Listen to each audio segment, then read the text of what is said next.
sapa to kae sing rambut gondrong kae? Mbok ngatur raket mau. Kok mangsane kaya dukun ngono ya. Kuwi Gus Gendeng kok dukun. Kuwi Gus Gendeng. Kan kene iki ra ketok lho, Mas. Lah iya wong ngono ya klambi ireng. Nggih ireng-ireng. Lah kok ketok putih untune tok aku ngono jan. Kuwi Gus Gendeng. Gus Gendeng iki sapa? Lho, piye to bocah iki? Tapi wonge waras. Lho. Waras. Piye to? Lah nyapa kok dilokne Gus Gendeng? Gendeng kuwi ora kok edan kuwi ora ana. Gendeng kuwi genah tur mudeng. Wah, Jadi genah ning agama mudeng babakan agama. Heeh, Mula heeh. Kayak ngono wis tanggep mbahku dhewe.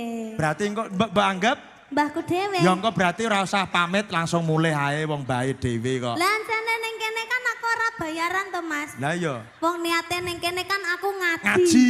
Golek ilmu. Ngilmu mergo Niken Salindri ki ora gur nyanyi ning yo ngaji. Ngaji. Apa meneh wulan iki wulan puasa. Bulan Ramadan. Heeh, bulan Ramadan. Iya.